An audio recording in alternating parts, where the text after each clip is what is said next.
हम तो एकनाथ शिंदे ने कहा किया था, जिसके बाद उन्हें सब गद्दार कर रहे हैं। कल को आप पे आरोप लगेंगे तो? नहीं, मैं मेरे लिए नहीं कर रहा हूँ ना, या मेरा कोई उसमें स्वार्थ नहीं है ना।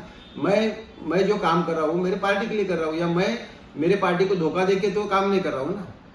हम आखिरी सवाल था कि आने वाले वक्त में और कितने नेता शामिल होंगे?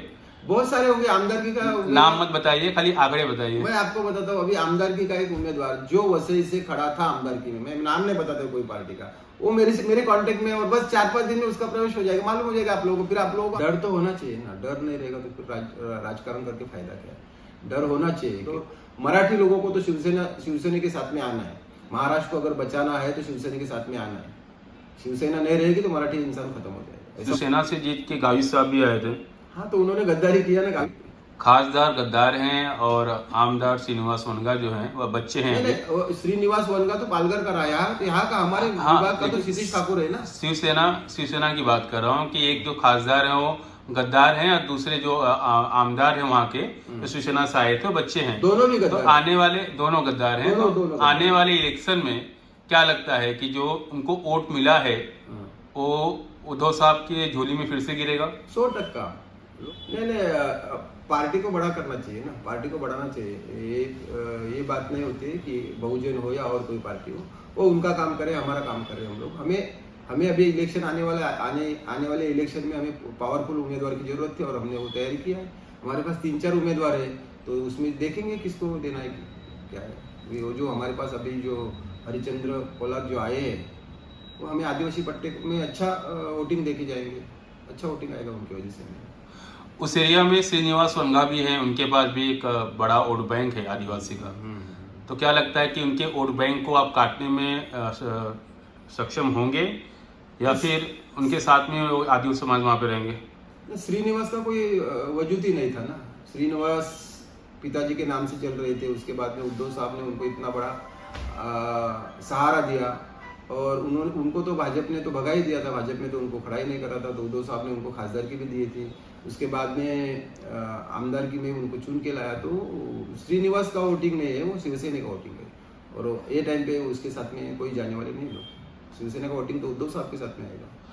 आपका कहना है कि श्रीनिवास वनगा जो है बाई चांस उनको सीट मिला, बाई चांस जीत के आ गए, तो आमने सामने हो जाएंगे तो मालूम होगा ना। हमारी भी तैयारी है ना अभी। आज आपको नहीं बोल सकता, हो सकता है 4-5 दिन में हमारा आमदारकी का भी उम्मीदवार प्रवेश करे, और तैयारी है हमारी। अभी तक तो आपसे खाली बहुजन विकास अघाड़ी लोग डरे थे, क्योंकि आप कई पुराने नेताओं को तोड़ के वापस लेके आ गए थे। लेकिन अब लगता है कि आने वाले वक्त में जितने पक्ष के लोग यहाँ पे हैं, जितनी पार्टियां हैं, सभी को डरना चाहिए, क्योंकि आप लोगों को जिस तरह से खींचना शुरू कर दिए हैं तो इलेक्शन तक तो काफी लोग आ जाएंगे। डर तो होना चाहिए ना। डर नहीं रहेगा तो फिर राजकारण करके फायदा क्या है? डर होना चाहिए, क्योंकि बहुजन का बात नहीं है। हर एक पार्टी में जो काम करने वाले जो कार्यकर्ता है उसमें उतनी पावर होना चाहिए। उद्धव साहब ने अगर हमारे ऊपर पूरा पालघर जिले का जिम्मेदारी दिया ही है, तो हमारा फर्ज बनता है ना पार्टी को बड़ा करना। तो आज भी जो भी नगर सेवक लेके गया हूँ, यहाँ से विजय पाटिल को लेके गया, विलास सरे को लेके गया, तो हमारे पार्टी में इतना कोई इंटरेस्ट से काम करने वाले लोग नहीं थे ना। तो अभी तो उनको मालूम हो रहा है, और मैं तो बोल रहा कंपटीशन होना चाहिए। जब मैं 4 लोगों को लेके जा रहा था, 2 लोगों को और भी कोई लेके आना चाहिए। ये तो मैं सबको शिवसैनिक को बोलूंगा। जनार्दन पाटिल अकेले लेके जा रहा है, तो आप भी थोड़ा हिम्मत करो, और 2-4 लोग 10 लोग जितने भी तोड़ने का तोड़ के आ जाओ, और काम करेंगे मिलके सब लोग। उसमें क्या है? तो ये मामा की राजनीति है, रणनीति है। आज तक तो शिवसेना के लोग जा रहे थे, जो भी है बहुजन में। अभी तक का रिकॉर्ड है कि पार्टी के लोग खाली बहुजन में जा रहे थे और कोई पार्टी में जा रहे थे। लेकिन आज मैं आने के बाद में नया रिकॉर्ड बन रहा है कि बाहर के लोग शिवसेना में आ रहे हैं। तो ये एक कोई भी कार्यकर्ता होने दो, कोई भी पार्टी का, वो उसमें उतनी पावर होना चाहिए, काम करने का तरीका होना चाहिए। जो मैं आज ग्राउंड लेवल पे काम कर रहा हूँ, हर एक आदिवासी पार्टी में जाके मिल रहा हूँ, गांव में जाके मिल रहा हूँ। मेरा समाज आज मेरे साथ में, इतना बड़ा समाज है आगरी समाज, वो मेरे साथ में खड़ा है। तो मुझे कोई टेंशन लेने की जरूरत नहीं। मुझे मालूम है कि जब मैं बोलूंगा कि ये टाइम पे उद्धव साहब को वोट देना है, उद्धव मराठी लोगों को तो शिवसेना के साथ में आना है। महाराष्ट्र को अगर बचाना है तो शिवसेना के साथ में आना है।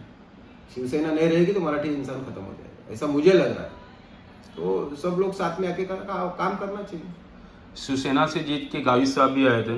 हाँ, तो उन्होंने गद्दारी किया ना। गावित साहब को तो हमने बहुत सपोर्ट दिया, कांग्रेस के टाइम पे भी दिया, अभी शिवसेना में तभी भी रात दिन घूमे।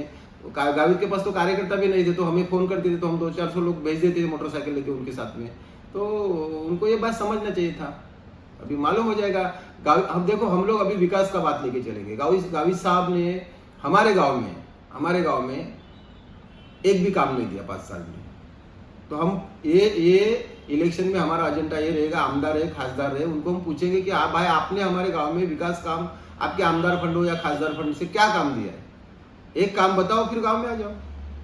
मतलब राजन गावित जो हैं गद्दार हैं, ऐसा आपको नहीं, कहना है? गद्दार का बात तो सब मैं बोलने से लोग बोल ही रहे। जब उद्धव साहब को छोड़ के गए तभी मालूम हो गया।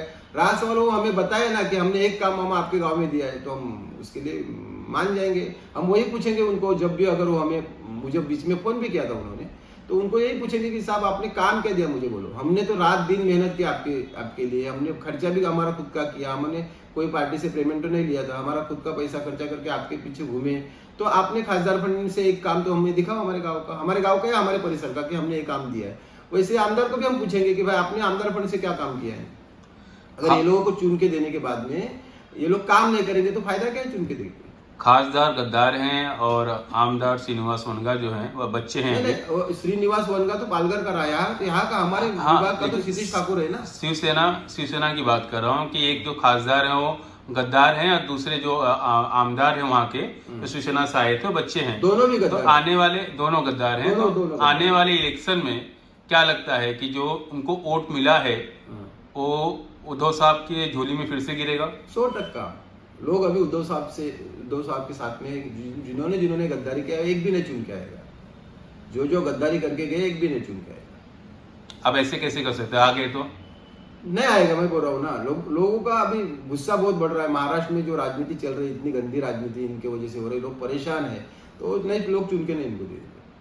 अच्छा, दूसरे पक्ष में जाके वहाँ के जो वरिष्ठ नेता हैं या फिर जिनके पास अच्छे वोट बैंक है उनको आप शामिल कर रहे हैं अपने शिवसेना पक्ष में, तो ऐसा नहीं लोग ऐसा कहते रहेंगे कि मामा तो ये बड़ी राजनीति कर रहे हैं, इनके आसपास जो कोई भी नेता आता है तो लोग डर जाते हैं, ये क्या पता रहेंगे या कल कहीं और चले जाएंगे। देखिए ये बात आपको सही लग रहा है ये करना? नहीं, मैं क्या बोल रहा हूँ आपको, मैं जो काम कर रहा हूँ वो मैं मेरे पार्टी का काम कर रहा हूँ। रहा सवाल आप जो बोल रहे हैं वो बात विजय पाटिल का विलास तरे का जो बात है वो शिंदे साहब की वजह से गए। वो उद्धव साहब के ऊपर नाराज होकर नहीं गए, शिंदे साहब ने उनको ऊपर ध्यान नहीं दिया। उनका पूरा जिम्मेदारी था कि उनको संभालना है।